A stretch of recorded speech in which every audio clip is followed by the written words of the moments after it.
Maharashtra TV, आपल्या हक्काचा media. हम उतरे मैदान में, नारी के सम्मान में हम उतरे मैदान में। अरे फूल नहीं चिंगारी है, हम भारत की नारी है। अरे फूल नहीं चिंगारी है, हम भारत की नारी है। अरे बेगोदरी सरकार चक्कर आहे चक्कर, खाली मुंडको वर पाय, अरे बेगोदरी सरकार चक्कर आहे चक्कर, खाली मुंडको वर पाय। अरे महाराष्ट्रात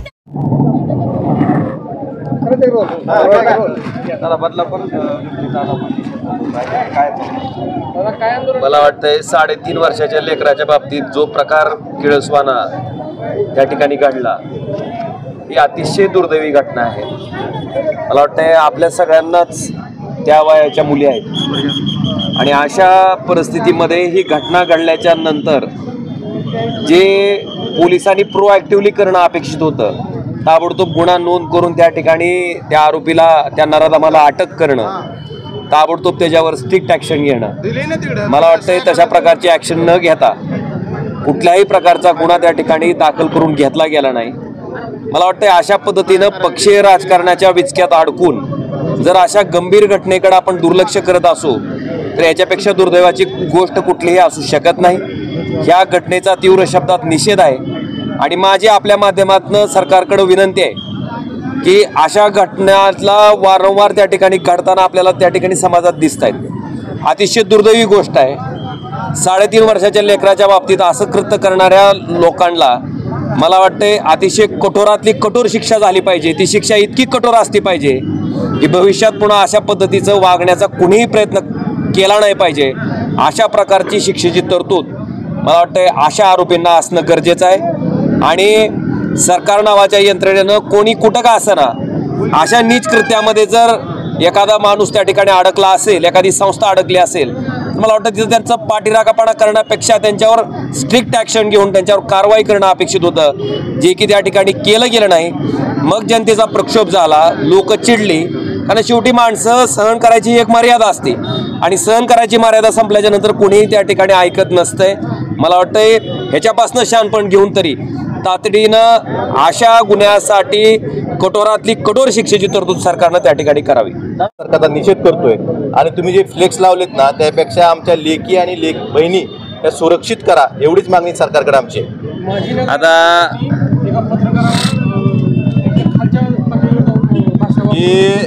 त्यांनी जे एका पत्रकारावर भाषा वापरली, आम्ही माध्यमातून ऐकलं, हे एक त्यांच्या मानसिकतेचं दर्शन दाखवते, सत्तेचा माज कसा असतो। आणि त्यांनी बोलताना एवढंच लक्षात घ्यायला पाहिजे की आपल्याही घरी आया बहिणी आहेत, ह्या गोष्टी त्यांनी तारतम्य बाळगायला पाहिजे आणि ती जर गोष्ट खरी असेल तर निश्चितच मग त्यांच्या मनात म्हणजे पोटात काय ते ओटावर आलं हे आपल्याला ह्यांच्या सरकारी मानसिकता दिसून येते असं मला वाटतं। सरकारमध्ये जी लोक आहेत त्यांची मानसिकता त्या नगराध्यक्षाच्या बोलण्यातून दिसून येते असं मला वाटतं। आणि आता तुम्ही म्हणताय आंदोलन पक्षानं प्रायोजित, आता ह्या कुठल्या पक्षाच्या आहेत?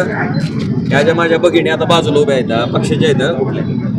मला वाटतंय पक्षीय राजकारणापेक्षा माणसानं घटना काय घडली आहे, त्या घटनेचं गांभीर्य काय आहे, एक राजकर्ते म्हणून आपल्या राज्यामध्ये जर अशा प्रकारची घटना होत असेल तर मला वाटतं त्याच्याकडे लक्ष देऊन त्या गुन्हेगाराला कठोरातलं कठोर शासन करण्याच्या दृष्टीनं पावलं उचलायला पाहिजे। ते सोडून जर याला पक्षीय राजकारणाचा रंग द्यायचा प्रयत्न होत असेल सत्ताधारी मंडळीकडनंच तर मला वाटतं ह्याचा करावा तेवढा निषेध कमी आहे। बदलापूरमध्ये जी घटना घडली त्या घटनेच्या बाबतीत तब्बल 12 तास गुन्हा नोंदवून घेण्यास उशीर का झाला आणि त्याच्यामुळं जनतेचा प्रक्षोभ काल आंदोलनातून दिसून आला आणि स्वतःच्या न्याय हक्कासाठी एखाद्या चिमुरडीसाठी जर लोक रस्त्यावर उतरत असतील आणि त्यांच्यावर लाठीचार्ज होत असेल तर मग या ठिकाणी राज्य कुणाचं आहे? म्हणजे तुम्ही एखाद्या नराधमाला पाठीशी घालण्यासाठी त्याला 12 तास त्याचा गुन्हा नोंद करून घेत नाहीत, दुसऱ्या बाजूला ज्यावेळेस शाळेसमोर रेल्वे स्टेशनवर आंदोलन सर्वसामान्य नागरिक करतात त्यांना तुम्ही सांगता की हे विरोधकांनी प्रायोजित केलेलं आंदोलन आहे। मला वाटतं आता तरी राजकारण बंद करावं यांनी आणि लाडक्या नावाने ज्या योजना चालू केल्या त्यापेक्षा आम्हाला आमची बहीण आणि आमची लेक सुरक्षित पाहिजे, यासाठी सरकारनं काम करणं गरजेचं आहे आणि तुम्ही त्यासाठी पूर्णतः अपेक्षित ठरलेले आहेत। गृहमंत्री अपेक्षित ठरलेले आहेत, या राज्याचं सरकार अपेक्षित ठरलेलं आहे। त्यामुळे आता त्यांनी कमीत कमी अशा नराधमाला पाठीशी घालणाऱ्या 12 तास ज्या गृह खात्यानं गुन्हा नोंदवून घेतला नाही यांच्यावर कारवाई करणार हे महाराष्ट्राच्या माता बहिणीला उत्तर देणं सरकारच्या वतीनं गरजेचं आहे। आणि काल लाठीचार्ज केला वारकऱ्यावर लाठीचार्ज, आंदोलकावर लाठीचार्ज, काल न्याय हक्कासाठी अशा चिमुरडीवर अत्याचार केलेल्या हक्कासाठी जर लोक रस्त्यावर उतरत असतील आणि त्यावरही लाठीचार्ज केला जात असेल तर मग राज्य कुणासाठी चालतं ह्याचा विचार करणं मराठी जनतेला भाग पडलेला आहे. आणि मला एवढंच सांगायचं आहे की या गोष्टीचा निषेध करण्याच्या पलीकडली गोष्ट आहे, कारण ही किळसवाणी गोष्ट आहे आणि अशा लोकांना पाठीशी घालणारे त्यात तेवढेच दोषी आहेत असं मला वाटतं. तरी या निर्लज्ज लोकांना वेळ नाही या गोष्टीकडे. आणि यातच 3 वर्षाच्या चिमुरड्यावरती 2-2 चिमुरड्यावरती शाळेमध्ये लैंगिक अत्याचार होतात, रेप होतात. हे महाराष्ट्राला काळीमा आहे. महाराष्ट्राचं तोंड काळं करण्याचा प्रकार अशा घटना करत आहेत. याची जिम्मेदारी जे लाडकी बहीण म्हणून बोंबलतात त्या निष्क्रिय सरकारने घेतली पाहिजे. आजच्या घडीला महिलांना 1500 रुपये नकोय, आम्हाला सुरक्षता पाहिजे, आम्हाला हक्काचं व्यासपीठ मोकळा श्वास पाहिजे. 3 वर्षाचं बाळ, ते मी लहान बाळ म्हणते, बाळ जे मांडीवर खेळतं ते आज या राज्यात देशात सुरक्षित नाही. हा संपूर्ण प्रकार हे फेल्युअर या तिघाडी खोके सरकारचा आहे. आणि देवेंद्रजी मध्ये थोडी जरी लाज शिल्लक असेल तर त्यांनी राजीनामा द्यावा ही आमच्या समस्त महिलांच्या मुलींच्या वतीनं मागणी आहे. आज कोपर्डीला एवढे वर्ष झाले, काय न्याय दिलाय त्यांनी? आज दिल्लीमधल्या घटनांचा, आज राज्यामध्ये विरारमध्ये घटना घडली, परवालाच तुम्ही मोर्चा काढला ताई, उमरग्यामध्ये, ठाण्यामध्ये, उरणला आणि काल बदलापूरला 12 तास तुम्ही गरिबांना न्याय देऊ शकत नाही. अशा निर्लज्ज सरकारचा मी निषेध करते. सामान्यांना आवाज उठवायचं हे वातावरण राहिलं नाही, हे खोके सरकारचं वातावरण आहे.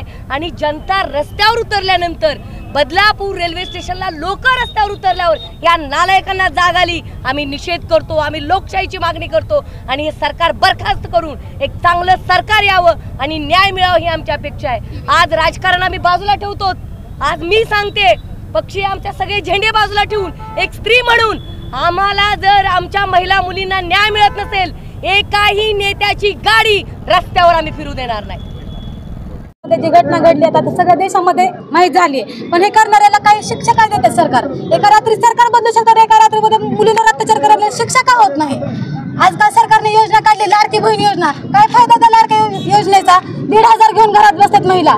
त्यापेक्षा महिलांना सुरक्षा योजना काढलेली जरा बरी वाटेल. लाडकी बहीण योजना म्हणतात महिलांना पैसे देतात, खरं आहे, त्यांना गरज असेल, पण सुरक्षा ही महिलांची तेवढीच महत्त्वाची आहे. आपल्याला महिला ही आजकाल म्हणजे देशाचा प्रगतीचा एक आधार आहे, त्यामुळे त्यांच्यावर अत्याचार करू नका. हे सगळ्या जनतेला मला सांगायचं एक आव्हान आहे. आपल्या भागातील महत्त्वाच्या आणि ताज्या बातम्या पाहण्यासाठी आजच आमच्या महाराष्ट्र टीव्ही न्यूज चॅनलला यूट्यूबवर सबस्क्राईब करा आणि बेल आयकॉन प्रेस करा.